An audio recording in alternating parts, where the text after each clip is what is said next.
पहले पहलगाम, अब कुलगाम।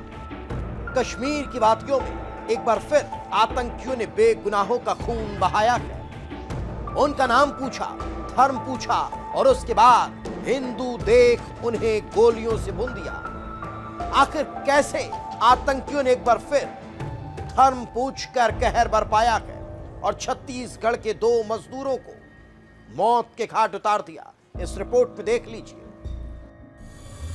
पहले पहलगाम, अब कुलगाम हमला। आतंकियों ने नाम पूछकर मारी गोली। छत्तीसगढ़ के मजदूरों की कश्मीर में हत्या। मजहबी साजिश, बेगुनाहों का बहा खून।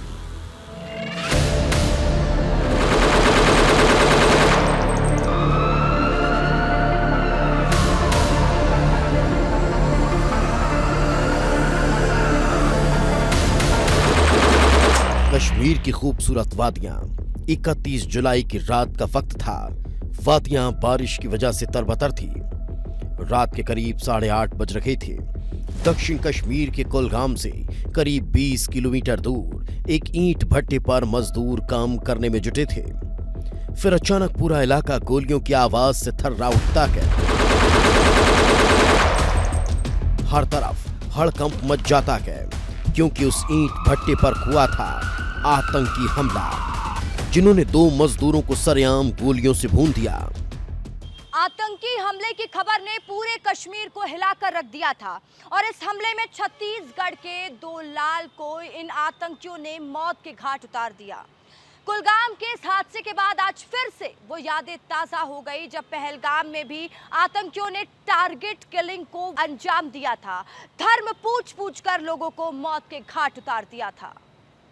केलाम के जिस ईंट भट्टे पर यह हमला हुआ, वहां कई प्रवासी मजदूर काम कर रहे थे और इन्हीं मजदूरों में मौजूद थे सिर्फ 2 हिंदू मजदूर, जो छत्तीसगढ़ के रहने वाले थे।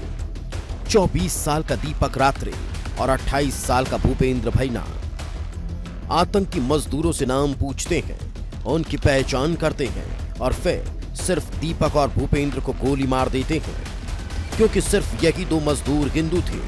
हमले में एक मजदूर की मौके पर ही मौत हो गई। एक मजदूर श्रीनगर के शेर Kashmir institute of medical science में इलाज के दौरान दम तोड़ देता है। जम्मू कश्मीर के मुख्यमंत्री उमर अब्दुल्ला ने इस हमले पर दुख जताते हुए हमले में मारे गए मजदूरों के परिवार की मदद का ऐलान किया। बाहर से जो लोग कश्मीर में काम करने आए थे, थोड़ी इज्जत की रोजी रोटी कमाने आए थे, उन बेगुनाह लोगों को इस तरह निशाना बनाया गया। इस हमले की जितनी निंदा की जाए कम है। पैसा देके ना इस हमले को कम किया जा सकता है, ना इनके घर वालों को जो तकलीफ का सामना करना पड़ा है उसमें कोई कमी आएगी। लेकिन ये हमारे तरफ से एक छोटी सी कोशिश है कि इस मुश्किल दौर में हम थोड़ी सी उनकी मदद करें। हमले की खबर के बाद ही सुरक्षा एजेंसियां अलर्ट हो गई। घटनास्थल के चारों तरफ करीब 2 किलोमीटर का इलाका सील कर दिया गया। आतंकियों की तलाश की जा रही है। पूरे इलाके की सुरक्षा बढ़ा दी गई। लोगों से पूछताछ की जा रही है। चप्पे चप्पे पर जांच हो रही है।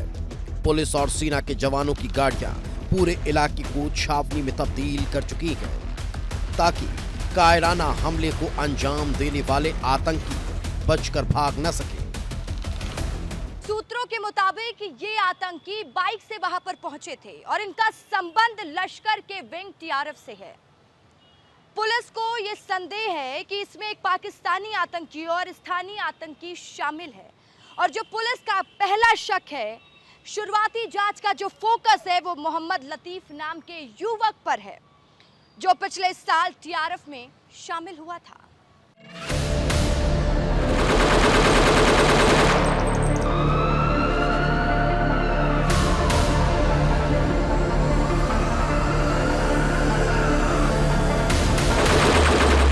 जांच जारी है।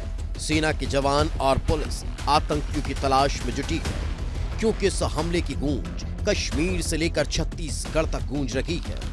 कश्मीर से लेकर छत्तीसगढ़ तक मातम पसरा हुआ है। इस कायराना हमले में मारा गया एक मजदूर सक्ती जिले के बुंदेली का रहने वाला दीपक रात्रे था। दीपक अपनी पत्नी और बच्चे के साथ मजदूरी के लिए कश्मीर गया था और उसकी मौत की खबर से हर तरफ मातम पसरा हुआ है। सक्ती जिले के बुदेली गांव में मैं मौजूद हूं और ये बुदेली वही गांव है जहां का दीपक रात्रे जो 24 वर्षीय अपनी बीवी बच्चों सहित कश्मीर गया था रोजी रोटी कमाने, लेकिन आतंकी हमले ने उसकी जिंदगी छीन ली। बताया ये भी जा रहा है कि जो दीपक था वो बहुत ही गरीब तबके का था। गरीब तबके के होने के कारण वो रोजी रोटी कमाने गया था। मैं तस्वीरों में दिखा दूं, ये दीपक कहीं निर्माणाधीन घर है जो अभी तक पूरी तरह से बन भी नहीं पाया था।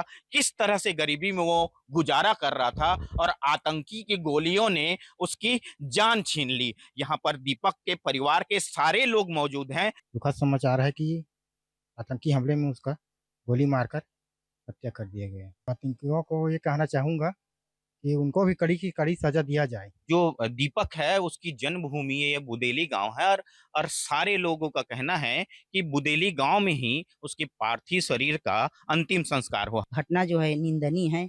हम शासन प्रशासन से गुहार लगाते हैं उनकी आर्थिक मदद कर उनका जो पिछला जो बचा हुआ है व्यक्ति हैं उनका मदद करेंगे। केवल सक्ती ही नहीं, सारंगढ़ बिलाईगढ़ के छुइया गांव में भी मातम पसरा हुआ है, क्योंकि यहां रहने वाला भूपेंद्र भैना अपनी पत्नी के साथ जम्मू कश्मीर मजदूरी करने गया था, लेकिन वो आतंकियों की गोली का शिकार हो गया। घटना के बाद गांव में मातम पसरा हुआ है और परिजनों का रो रो कर बुरा हाल है। आतंकी कायराना हरकत की वजह से आज छत्तीसगढ़ के 2 बेटे की जान चली गई है। आपको बता दें कि जो जम्मू कश्मीर के कुलगाम में आतंकी हमले किए गए, कायराना हरकत की गई, उसमें छत्तीसगढ़ के 2 मजदूरों की मौत हो गई, जिसमें से सारंगढ़ बिलाईगढ़ जिले के बिलाईगढ़ थाना अंतर्गत आने वाला एक गांव है छुइया गांव, वहां का भूपेंद्र भैना रहने वाला है। उसको भी निशाना बनाया गया और इलाज के दौरान उनकी मौत हो गई है। फिलहाल अब भी हम वहीं पे मौजूद है और उनका गांव और उनका घर की तस्वीर आपको दिखा रहे हैं। ये उनका गांव है, ये उनका घर है और इसी घर में भूपेंद्र भैना रहते थे और आज से लगभग 2 से 3 महीने पीछे आर्थिक स्थिति कमजोर होने की वजह से वो रोजी मजदूरी करने का काम करते थे। ये उनकी दादी है और इनके घर में अभी आप वर्तमान स्थिति में अगर बताया जाए तो उनके माता पिता हैं, वो भी रोजी मजदूरी करने के लिए बाहर गए हुए हैं हिमाचल की ओर। और ये जो भूपेंद्र भैना जो मृतक है, जिनको निशाना बनाया गया कायराना हरकत करके, वो और उनकी पत्नी और उनके एक वो बच्चे हैं, वो जम्मू कश्मीर के कुलगाम में वो काम करने के लिए ईंट मजदूरी करने के लिए गए हुए थे। बताया जा रहा है इलाज के दौरान भी उनकी मौत हो गई और मौत होने के बाद अभी वर्तमान में जो प्रशासनिक तंत्र है उनसे भी बातचीत की है।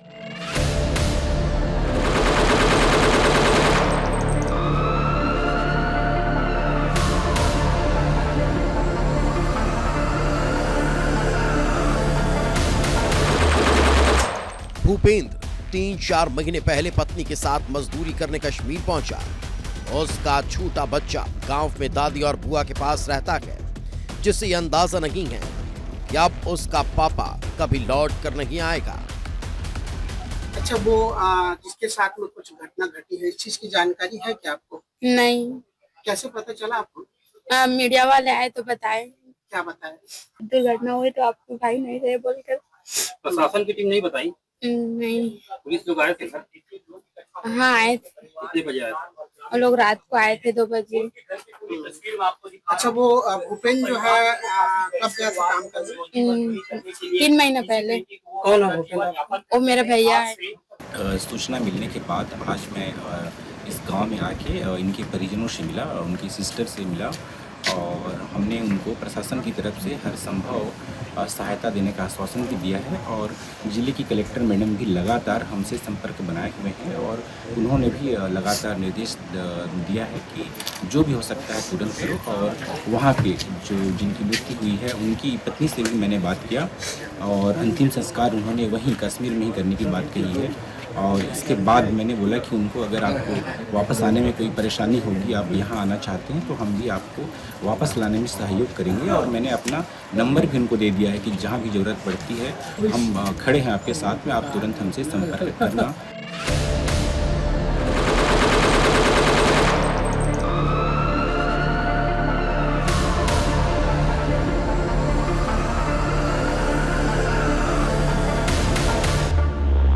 पहले पहलगाम और अब कुलगाम। कश्मीर की वादियों में आतंक ने एक बार फिर बेगुनाहों का खून बहाया है। एक बार फिर पहचान पूछकर निशाना बनाया गया। एक बार फिर मजदूरी कर परिवार का पेट पालने निकले लोगों की जिंदगी गोलियों से छलनी कर दी गई। सवाल सिर्फ 2 मजदूरों की हत्या का नहीं, सवाल उस सोच का है जो मजहब के नाम पर इंसानियत का कत्ल करती है। अब पूरा देश इंतजार कर रहा है कि इन कायर आतंकियों को कब और कैसे उनके अंजाम तक पहुंचाया जाएगा, ताकि पहलगाम के बाद कुलगाम जैसी वारदात दोबारा दोहराने की कोई हिम्मत न कर सके। ब्यूरो रिपोर्ट, विस्तार न्यूज।